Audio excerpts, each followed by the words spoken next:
আসসালামু আলাইকুম everyone, welcome to my new blog. আজকের ব্লগে থাকছে বন্ধুর বিয়ে নিয়ে। তো দেখতেই পাচ্ছেন কালকে যে গিফটটা কিনেছিলাম সেই গিফট নিয়ে আমি আর আমার বোন যাচ্ছিলাম ওদের বাড়ির উদ্দেশ্যে। যেহেতু ওদের বাড়িতে আগে কখনো যাই নাই, তো একটু অপরিচিত জায়গায় বলতে পারেন, মানে একটু না পুরাটাই অপরিচিত।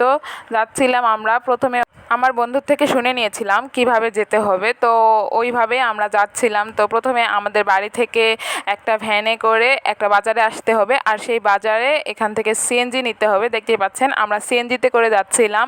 তো এই রাস্তাটা দেখে মনে পড়লো যে সামনে একটা স্কুল আছে। আমি যখন ক্লাস 10-এ পরীক্ষা দিই তখন সেই স্কুলে আমাদের এসএসসি পরীক্ষাটা হয়েছিল, তো ভালোই লাগছিল।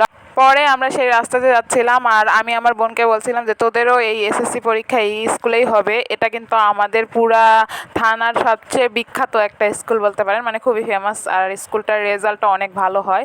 তো যাই হোক, ওদের বাড়িতে প্রায় আমরা এসে পড়েছি, মানে সিএনজি থেকে নেমে আবার ভ্যানে উঠতে হয়েছিল। তো ভ্যানে করে আমরা আবার যাচ্ছিলাম, আর গিয়ে কিন্তু ওদের বাড়ি পৌঁছে গেছিলাম, কিন্তু সেখানে মানে সেরকম একটা ক্লিপ নেওয়া হয় নাই।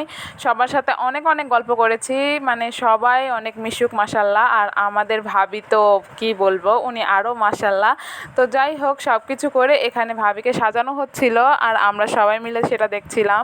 সুন্দর করে সাজাচ্ছিল, ভাবিরই কোনো এক কাজিন হবে হয়তো, ও মেয়েটা খুব সুন্দর করে ওকে সাজাচ্ছিল আর আমরা পাশে বসে দেখতেছিলাম। যাই হোক, সাজাগোজা শেষ করে এবার খাওয়া দাওয়ার পালা। আমরা এসে পড়লাম খাওয়া দাওয়া করতে, একটা টেবিলে বসে পড়েছি আমি, আমার বোন আর আমার ফ্রেন্ডের যে কাজিনরা ছিল ওরা সবাই মিলে আমরা এক টেবিলে বসেছিলাম। আর দেখতে পাচ্ছেন খাওয়া দাওয়া শুরুও হয়ে গিয়েছে। আমরা সবাই মিলে খাওয়া দাওয়া শেষ করে পরে আমরা ভাবলাম যে বাড়ির আশেপাশেটা একটু ঘুরে আসি, দেখি বন্ধুর বাড়ির আশেপাশে কি আছে।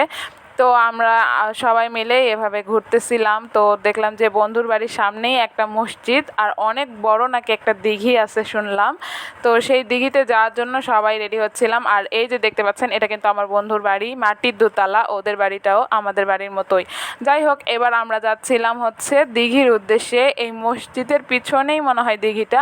তো আমরা হেঁটে হেঁটে যাচ্ছিলাম, আর এই যে দেখতে পাচ্ছেন মসজিদের একদম পিছনেই দিঘিটা। দিঘিটা কিন্তু অনেক বড় ছিল, বর্ষাকালে এটা একদম ভরে, একদম এই যেগুলাতে মাটি দেখতে পাচ্ছেন এই পর্যন্ত পানি চলে আসে। আর দিঘির কিন্তু অন্য পাশে দুইটা নৌকাও ছিল, চালানোর মানুষ নাই দেখে আমরা আর সেখানে উঠতে পারি নাই। তো যাই হোক, দিঘিটাই দেখাচ্ছিলাম আপনাদের ভালোভাবে।